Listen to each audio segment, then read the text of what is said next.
And we're live. Great. All right.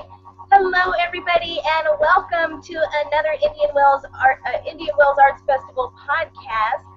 Tonight we have a very exciting show, The Art of Music, with wonderful Dianne Funk, who is the producer of the Indian Wells Arts Festival, and some very special, talented, and legendary, if I do say so, guests joining us. So with that much said, I'm going to turn it over to you, Dianne, and let you tell our audience a little bit more about who we've got with us tonight. Thank you, Marissa. I am very excited this evening, and thank you for all that you do to get us up and rolling, Marissa. Tonight we have two really incredible, immensely talented, and very, very popular artists and musicians with us. Rockers will recognize Liza Carbé.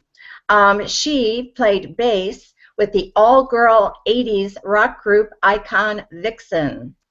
Her career as a professional bass player, guitarist, and vocalist actually led her to playing alongside the legendary Lindsey Buckingham of Fleetwood Mac and, unbelievably, Tina Turner. Welcome, Lisa. Hi. And we also have Jean-Pierre Durand, and he got his professional start in a 10-piece R&B group and playing the blues at the Till 2 Lounge. Where was that? Till 2 Lounge, leading way to a successful and a long-standing collaboration with his then future and now current lovely wife, Liza. Together, they have a fantastic background. They've written and produced, I guess, I think 7 now, Incendio wood guitar, world guitar band albums. And they produced and or engineered over 30 CDs for other artists, as well as being hired by Paramount Music to write and produce music for many well-known network television shows, including Entertainment Tonight, American Idol, amazing. JP, as he is affectionately known at the Indian Wells Arts Festival, is actually our musical director. And at the festival, we say that nothing really starts until the music begins. I'd like to now introduce you to JP and to Liza Carbé. Carbé. I'm sorry, Carbé. That was good. I like that. And we were just talking right before we started, Liza, about how music started for you, and your background is really interesting. Your dad particularly had some really interesting parts to him that obviously were transferred to you. Well, my dad came from Sicily, and he was a musician, and he was also an artist. And at some point, he decided that he was going to make his living as an artist as opposed to a musician, but he still always played and sang. But just at the time, there was a lot more work as an illustrator, and he illustrated a lot of wonderful books, Frankenstein, Cyrano de Bergerac, the Arabian Nights, a lot of children's books, and then came to California and started working for Disney and started doing backgrounds and layouts for him. So yeah, he was a wonderful man. And so some of that musical talent, you probably, and the artistic talent as well, came to you at a very young age. Did you feel inclined when you were a young girl that you were going to take on this path that you have found yourself in? Yes, the first musical I worked in, I was 5. I was singing in a musical that a local man wrote, a Christmas special. And then I started playing piano at 7, and then we moved to California, and I picked up the guitar. So yeah, it was always around, and it just seemed like a logical path for me. And how did you get in with Tina Turner, for example? Well, I didn't play with Tina Turner. When we were playing with Lindsey Buckingham, we opened for Tina on our last tour. And I got the gig with Lindsay, I just gotten back from doing a gig in the south of France, which was amazing. So I was there for about 6 months, and I came back, and an old friend, Barry Squire, that used to work at the Union and then has really set up a lot of people. And he got me so many different gigs, but he called me and said, you know, Lindsay's auditioning, and why don't you go come down like now and audition on bass for him. So I did. I went down and auditioned a couple times on bass, and then he said, you know, I'm thinking of doing this 5-guitar thing and like doing a 10-piece band. So why don't you come back and audition on guitar? So I did that again twice, and then he hired me as a guitarist, and that's how that happened. So that was together a couple of years. It was an amazing experience. Oh, it sounds incredible. And JP, how about you? Where did that first light of music strike you? Nowhere near as interesting as anything Liza. I can interject here too, because Marissa will also find this interesting. We got the chance before Incendio. We got the chance at one time to open for Oasis and Alanis Morissette, and to further the Alanis Morissette thing, Barry Squire at one point got both of us, particularly Liza, on an audition for Alanis Morissette's band, and in that lineup we ended up playing with Taylor Hawkins from the Foo Fighters, just like, because it was his first thing, and he got that gig and went on from Alanis to Foo Fighters, so it was very cool. Anyhow, so Liza's been, you know, in some very, very cool situations, so all hail. Yeah. It's awesome. I got the spark. There were a variety of sparks. My mom has said that I walked out of The Sound of Music, I guess, 70 or 71, some screening or something like that, singing the songs, I guess when I was like 2 years old or something like that. So that was weird. And then I had piano and boys choir, and a lot of the technical stuff in the boys choir came very, like, unusually easily, like intervals, like sixths and fourths, and singing those and all that. And it was like, oh, okay, so I have an aptitude for this. So all those things kind of combined, and then I went to my friend John Swenson's house in 7th grade. He had a guitar sitting around. I'd already been playing piano for 4 years and just kind of translated the math of the piano over to guitar, and it made sense. I was like, oh, that makes sense. And so here I am. Well, and also when I met JP, he had a Steely Dan cover band, and that's how we met. He needed a bass player. So I met so many people, they need bass players. But he was working in Spanish television, and we started doing I started working with him in the Steely Dan cover band, and he knew all the parts. He didn't just know the guitar parts. He knew the keyboard parts, he knew the bass parts, he knew the drum part. And so he started coming and hanging out at gigs that I did, and everybody was taking his card and going, hey, I want to hire this guy. And I said, what are you doing working in Spanish television? I mean, you're an amazing musician. So my wife said, grow your hair long, quit your job. What wife says that to her husband? Just, it's worked out. That's fabulous. So you've been together how many years now? The band or us? The two of you. Since '93. So, well, we've been married almost 19 years and together over 20. Mm-hmm. So that is quite a journey you two have taken, and it seems you've been traveling around a lot these days. I know that you're not home very often when I try to get in touch with you. You're in Seattle. Have you gone to Europe? Not as a band, not yet. We're working on that. We've done it with other bands, but Incendio has not yet. But hopefully it's just a matter of time. So you have Incendio, and then you also have the duo. What's the difference between the two? Well, with the duo, I play just guitar. I don't play bass, and we do a lot of covers. We'll do other people's music, like Isn't She Lovely by Stevie Wonder, or Blackbird, just a lot of different things, and we do our own arrangements on 2 nylon string guitars. We do some Incendio songs, but it's a different animal. It gives us a chance to just explore playing the blues or jazz or whatever. So it's fun. What are some of the most incredible places that you've actually performed at? Ooh, well, the Gorge at George when I was with Lindsay was amazing. With Incendio, the places that come to mind, boy, are the Napa Opera House, The Mount Chunk Opera House in Jim Thorpe, Pennsylvania, is a vaudeville theater from the late 1800s. It used to be a livery stable. That's an amazing place. It's got a lot of musical ghosts hanging around it. We love playing there. The Redlands Bowl was amazing. And we'll be back at the Redlands Bowl this summer. That's kind of a new thing that hasn't been posted yet.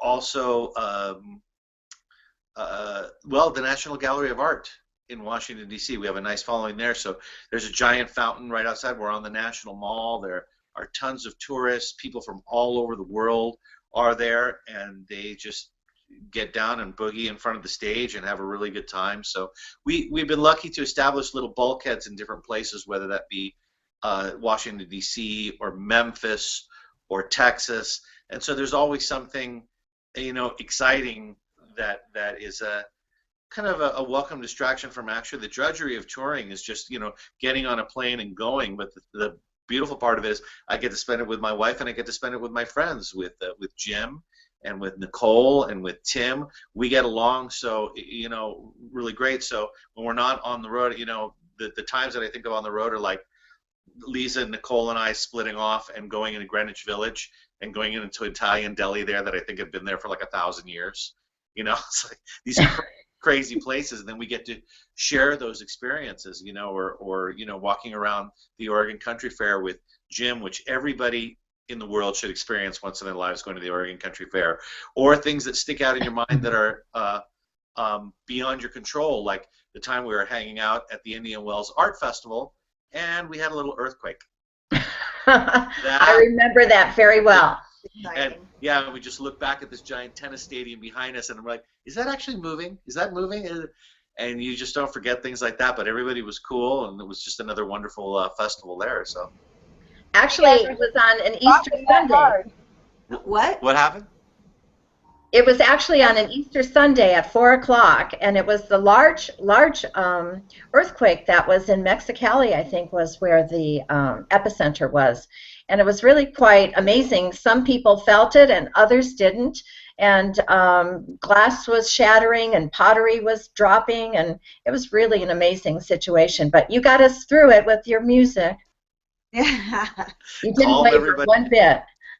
Keep playing. Keep on playing. Keep on playing. You mentioned D.C., and I think a lot of people don't know how intense the D.C., Washington, D.C. music scene can be. In fact, it goes well beyond politics. D.C. can arguably be called the birthplace of American funk. That funk movement there not only influenced rock, but also hip-hop. So that's really cool that you have a nice little standing in D.C.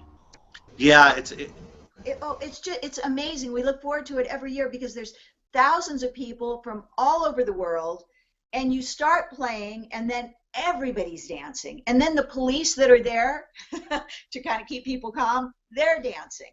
And it's just so fun. It is a really important place because you're talking about like go-go music and Trouble Funk and those kind of bands that came out of there. On the guitar side, there's Roy Buchanan and Danny Gatton, are seminal, really, really important guitarists.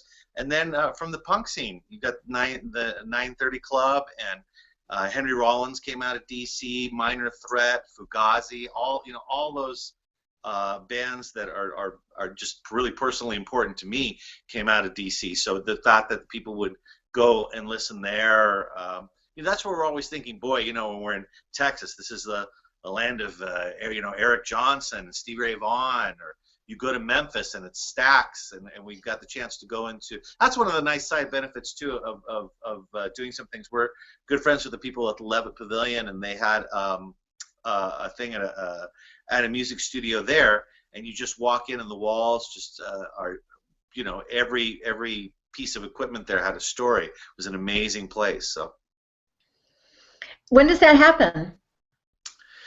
Which is one? it an annual event in Washington, D.C.?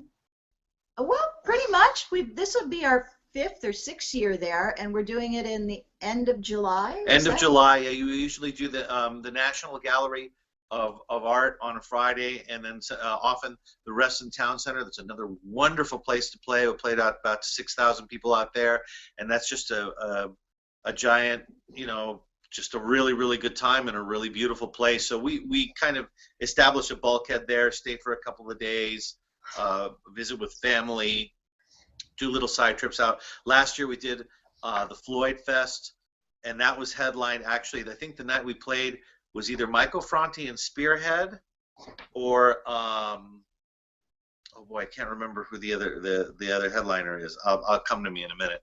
So you get to do these special things and drive through forests and places you've never seen. It's pretty cool. Very cool. Well, it was Lauryn Hill. Oh. Is Lauryn gonna make it? Is she gonna make it? She made it. She put on a great show. It was cool. I want to remind folks, as you're watching us live now, or even if you're watching us back, that if you have any questions for our fantastic guests tonight, or for Dianne about the Indian Wells Arts Festival, you can post your comments or your questions in the comment section, and we'll share them and read them on the air. And then also, after our podcast, go back to the video, because we will have links to Incendio's website where you can go check their tour schedule and find out where they're going to be all across the nation, and their latest releases from albums and singles as well. So we'll have all of those links and information posted underneath the video as soon as we're done tonight.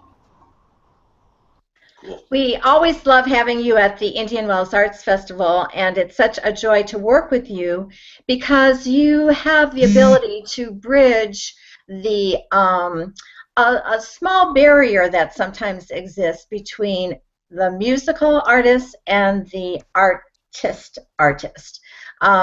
Sometimes music is not as well welcomed when the artists are trying to talk to their customers or feel that it's an imposition. Yet with the two of you and with the talent that you bring to the show, everything seems to work out so beautifully because your music is just so magical. You take into consideration everything around you, the artists that are there, the venue that we have, and everything just seems so lovely. I know you work very hard at doing that, and we appreciate it.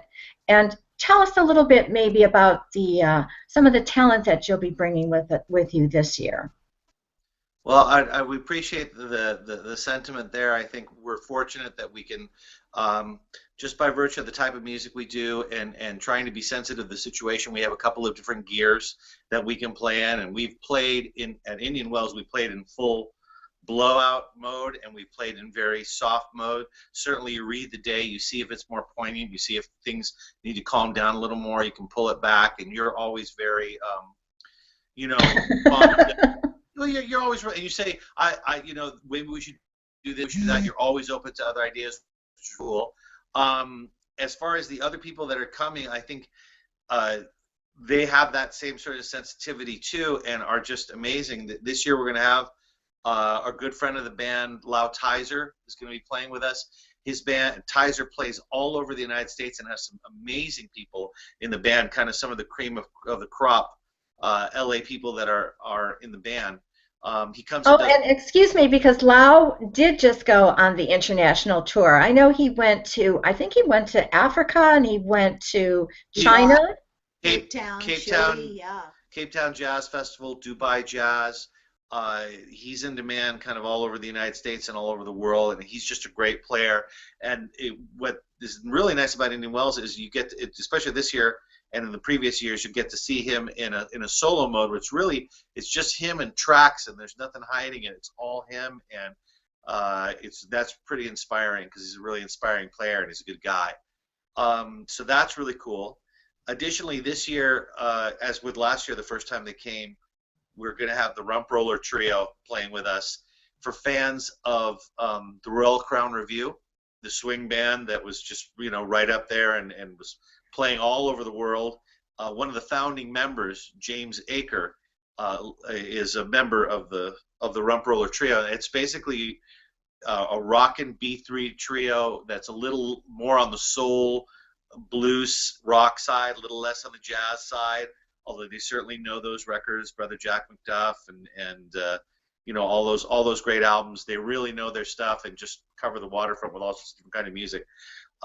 They got Kevin on drums, who's fantastic, who's actually an instructor here in Los Angeles, and then on the real Hammond B3, a guy named Ty Bailey, who only recently, after this gig was put together, I guess took the keyboard and possibly music director, I'm pretty sure he's music director, position in Katy Perry's band. So that's pretty amazing. So he's in between, I think, European leg and Asian leg of that tour. So he will hopefully be out there playing with us and catching up on his rest. So we just saw him playing behind a big flower on stage. That was very exciting. Yeah, in Barcelona. I just saw that footage. So these are pretty seasoned people, and they were monstrous last year. They played so beautifully. So it's a really nice thing for people to be able to come out and check out, to come out to Indian Wells. And we'll have a vocalist as well on Sunday. On Sunday, they will have Dawn singing with them, who has just a stunning voice, and they're so versatile and musical. So it's really not over the top. It's super sensitive readings of Broadway stuff and standards. So once again, they can cover a lot of ground and do it very easily and very musically. They're just so fun to watch. They're just great characters. They are. I will say, as an aside, that we've been with the festival for a very long time. Thanks to we just have a nice relationship with Dianne. It's really worked out, and we've moved all over the area, kind of inside the festival, and it's always been great. But where we're at now, between the two stadiums, because even like between one year to the other, there was no stadium, and then there was a second stadium. It was right. Block that. That's right. That's magic when you're Larry Ellison, right? And you want a new stadium, you get a new stadium. Very quickly, yeah. Where the last couple of years has been really nice in terms of people being able to sit and listen, and just the configuration of where the sound bounces off, and it's just a nice day. And the weather has been very cooperative, and there's all shade, there's a bar area, all that. So for us, it's a blast to play. It sounds good, and people really seem to enjoy it. But last year was even lifting into another level, so it was really cool. Thank you. Yes, it is fun. And as I say, the music, when you play Incendio, particularly for me, I can just flutter around and I just feel so happy and so carefree. It's just a lovely, lovely ability that you two have to, really present a great, great performance for our visitors. Well, thank you. Thank you. We appreciate that. I mean, Jim, Liza, and I have been working a real long time just on the interlocking thing, and we have a lot of vendors come up and say it's really soothing. It actually helps me sell stuff. There's always one in the bunch that will be like, oh, it's too loud, or whatever. And usually, I think a lot of times they get drowned out by the vendors around them before. You should complain about the vendors. Yeah, right. Oh, they're being so grumpy. The vendors are always really, really cool. We forged relationships with a lot of them, Snake Jagger, a lot of these people that come like every year, every other year. They just say that it makes people happy, and when people are happy and dancing around, they tend to want to buy things more than when there's no, when it's so quiet, you feel sort of put on the spot. But when people are just happy, having a good time, they tend to want to buy more. That's why there's music in stores, for that exact reason. But we're providing it live, and it kind of washes over everybody without being overly loud. It just provides a nice Spanish guitar. They feel like they're in the Mediterranean buying art. Well, I think what's really, one of the things that's really cool about the Indian Wells Arts Festival is that you are really sort of immersed in art, in different forms of art all around you. I mean, all of your senses are engaged. You're looking at paintings. You've got the texture of sculptures, there. You've got, some hands-on demonstrations, but then you also have other art forms that also are a stimulus for emotions. And as a music lover, that's one of the things that I think sometimes we forget to reflect about with music, is that it really is a composition full of emotion. And so my question for the both of you, well, actually, I have two questions, but my first question for the both of you is, when you're performing or setting up for your performance, preparing for your performance at the art festival, what are some of the things that you take into consideration in terms of the experience that you want festival goers to have, while knowing that they're going to be engaged by art on every front that they turn? How do you prepare to present your art form in the midst of all of that?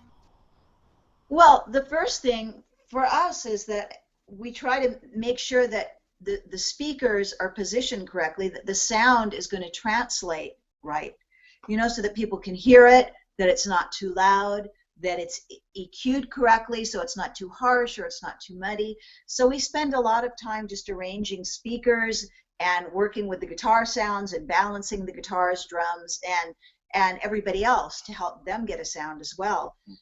Because we can play as well as we want, but if the sound is bad, then it just doesn't translate, and it's bad for everyone. One of the interesting things that I think you have to, and this is like thinking outside of your normal like concert box. It's a lifestyle event. We're performing as a lifestyle band. You have to take consideration the arc of the day, as opposed to, I've got a 90-minute set. In a 90-minute set, you'll start off with a bang to kind of impress people, and then you'll bring it back down a little bit. You're trying to reach people's hearts. So the arc of the show is one thing when it's a 90-minute set or 2 hours. When it's 3 sets over the course of the day and you're kind of helping run things, the contour becomes different.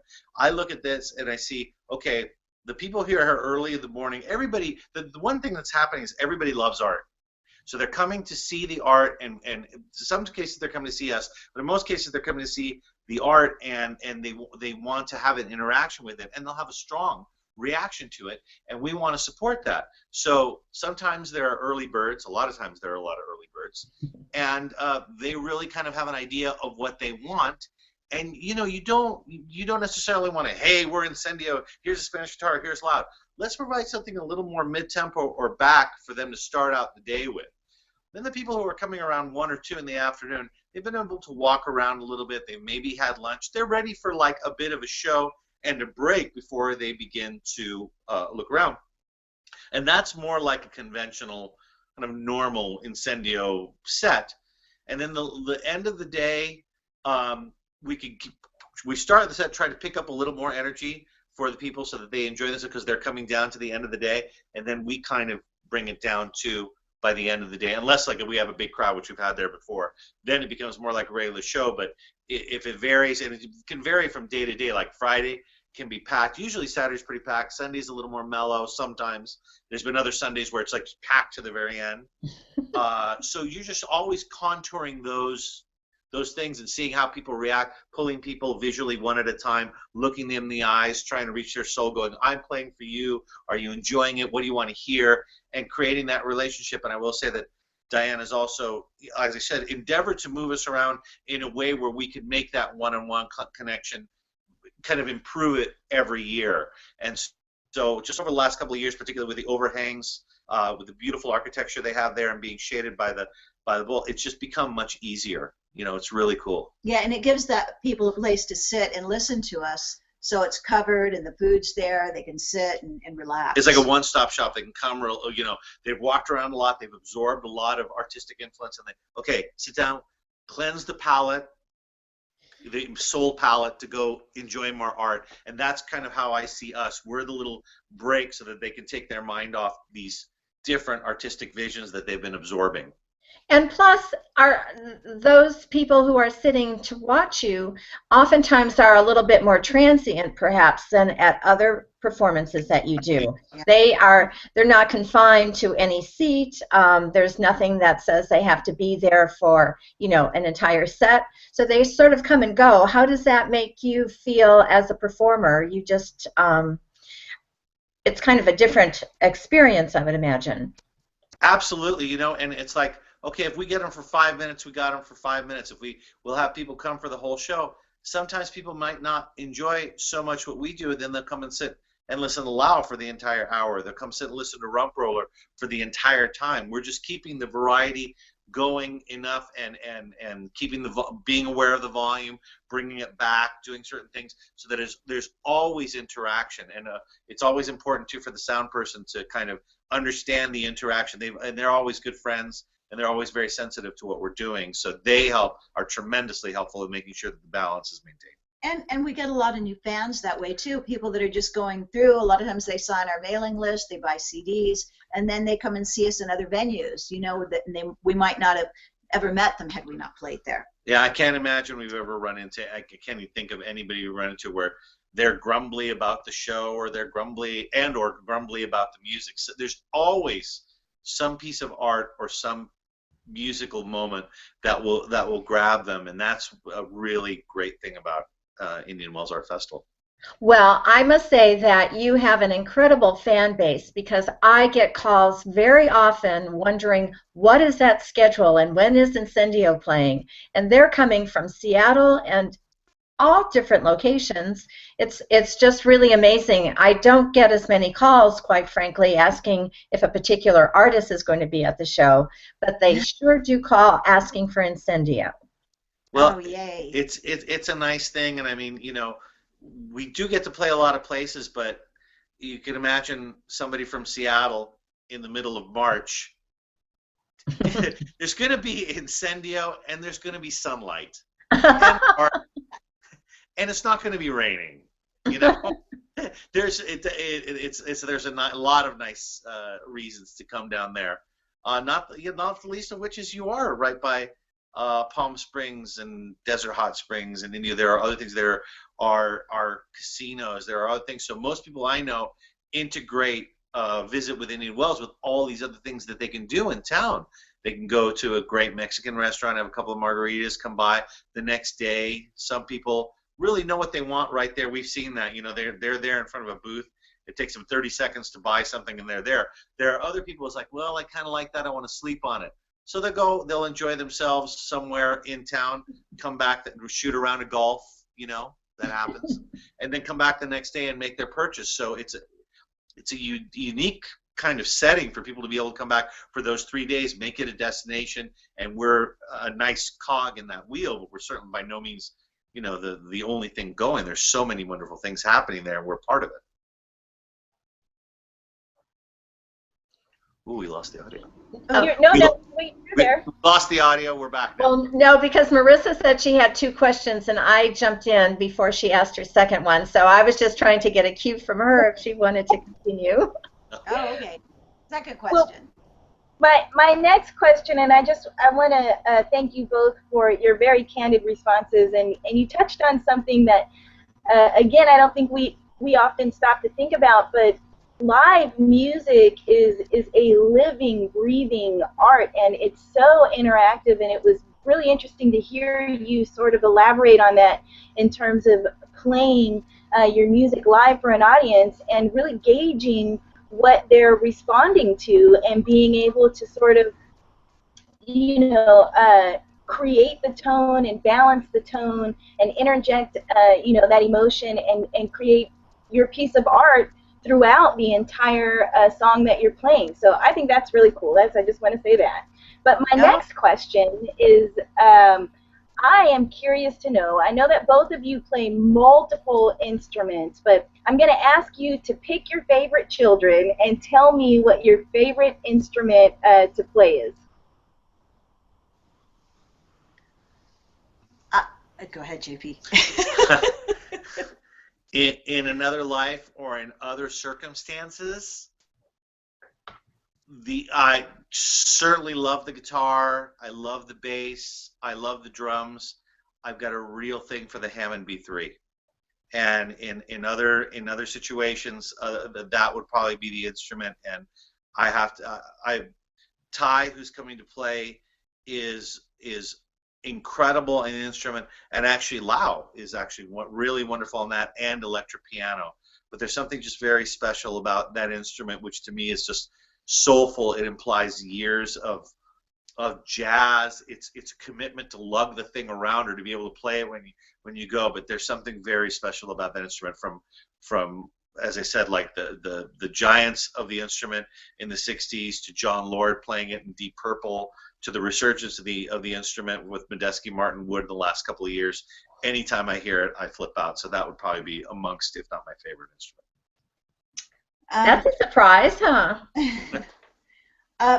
For me, I love the bass, and I switched over to the bass in college, and just developed a real love of it. It's a different animal than playing the nylon string guitar. It fits into the whole structure of music differently, and I love it. I love listening to it. I love playing it.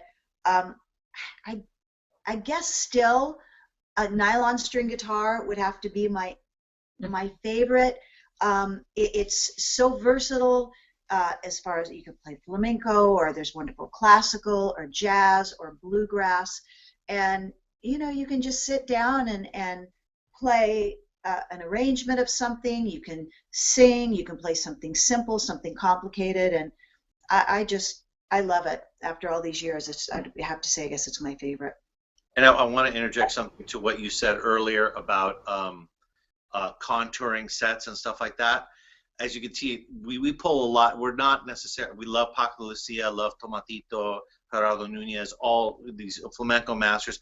I myself listen to very little flamenco. I'm listening more to blues and Robin Ford and Stevie Ray Vaughan, probably more than any of them. And Hendrix is my main influence, not necessarily Paco. But I'm Peruvian, so I ended up listening to a lot of Latin music and Peruvian waltzes. And where the contouring of the different sets comes from is we don't really use set lists. It's like anti-cabaret. It's the complete opposite. And some of that comes from, frankly, the Grateful Dead. The way they used to contour sets and just call out songs and segue one into the other. Their influence on us in terms of that. So. Well, you sort of look, if everybody's like mellow, just chilling, you want to maybe do something that's a little bit, not hit him over the head, something that's a slower, calmer piece of music. But if you think that people need a pick-me-up, or everybody's there to get down, then you just, you feed off of them, so you tend to want to play something more up. So we call them out. Fantastic. That makes sense. And do you have your guitars there? Did we decide that we could see how the sound is? Yeah, Sure. Yeah, we'll see how it sounds on. And see how much room we. Ooh. We're gonna have to scoot back a bit. Yeah. Can you kind of see us? There we go. If we face each other and that way, that should work. Let's just do a little bit of Barcelona, not the whole Sure. thing, so it's not. So we're going to do a tune by our partner in crime, Jim. This is a song called Barcelona. We'll do a little piece of it for you.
That's a short version. You guys are so awesome. I have to tell you right now, complete fangirl mode, and you make me regret one of the worst decisions I made when I was 13 years old. My mom said, you have a choice. and the choice was between an electric guitar and a San Francisco 49ers starter jacket, and I chose wrong. Oh. Joe, No time like the present to get that You guitar guys and start are practicing. awesome. you know what? Maybe Joe Manson and Jerry Rice are watching, so you're okay. Yeah. Probably way before your time, so. Still have that jersey? Actually do still have it. It doesn't fit me quite the same, but I still have it. Fantastic. Well, the sound was great, and the two of you look wonderful playing together. And we're probably about ready to sign off, but before we do that, what kind of advice, perhaps, or words of wisdom do you have for the upcoming artists? Boy, follow your dream, you know, and find your own voice, and don't let anyone dissuade you. Don't I don't want to say don't listen to people, but you know, listen to other artists. Watch what the people that you have admired before you, but have a strong sense and go with it. You know, because there's always people that say you can't do this, you can't do that, or question you. I just have a quick story. Lindsay Buckingham said a friend of his came over right after he did Rumors. I can't remember who it was, but it was somebody that you would know. But anyway, he said, yeah, you know, Rumors, next CD, that sounds, or album, it sounds okay. It's pretty good. #1 selling album in the world, you know. So you got to follow your own vision. You just got to do it. I would say, like, was not and am still not the most confident person in the world, but that, you know, I think that's part and parcel of being an artist. Most of the people that I've seen that came at it like super arrogant, and there are certain people like that. Some of them, you know, like Elvis Costello came to the fore, kind of like burst out on the scene, but he was a very, very sensitive cat, and was, you know, just very disarming, and his music is beautiful. But most people aren't gifted, and I certainly wasn't, with that sort of like just go and get it. I'm like, you know, a little more humble, standing back going, where do I fit in all this? And I remember distinctly when I was 20, 21, thinking, my God, you know, Elvis Costello, Bob Dylan, Joni Mitchell, I'm never going to be able to write like that. Or looking at Sarah Vaughan and saying, I'm never going to be able to play like that. And the goal is not to play like that. The goal is to become a better, more intense version of you. So going hand in hand with not stopping is realizing your voice is as important as anybody else's, and give it the time and nurture it to develop. And that's what I'd say to anybody. You have a voice, you have something interesting and wonderful to say, and something artistically to bring to the world that's going to touch somebody. Give yourself the time and the space to do it, and don't be such a harsh judge. And it doesn't happen overnight. You got to practice, or whatever it is. You know, it's hours and hours of practicing. You guys are absolutely right. And I know, you know, people don't expect this, but you actually develop blisters when you're practicing on those guitars as hard as you do. So it is a lot of blood, sweat, and tears, as they say. But I know that I can speak for Dianne and all of your fans that know you and love you, and all of the fans that are going to get the chance to get to know you and love you. We thank you both for taking the time to practice your art and share your art with us. Thank you for spending your time and your evening with us tonight. You're welcome. Make sure that you guys check out IncendioBand.com. That's their website. You can find out when and where they're touring. They're on Facebook. And then absolutely be sure to catch them and all of their wonderful musical lineup with performers from the Rump Roller Trio, Altizer, and a fabulous vocalist over Sunday brunch at the Indian Wells Arts Festival at the Indian Wells Tennis Garden, April 3rd, 4th, and 5th. You can find us at IndianWellsArtsFestival.com and on Facebook as well. Dianne, thank you for being a wonderful host and for producing the 13th annual festival. It's so much fun to attend. There's so much art to see, and we really appreciate everything you do as well. Yes. Thank you very much. Absolutely, Dianne. You're great at what Rocking you it. do, and the festival rocks. Please like official Incendio Band page at Facebook, and go ahead and give a like, or check out the Indian Wells Art Festival site, and hopefully we will see you all there. You guys are great. You've been with us forever. I think probably for 13 years, if I'm not mistaken. Oh. Maybe, right?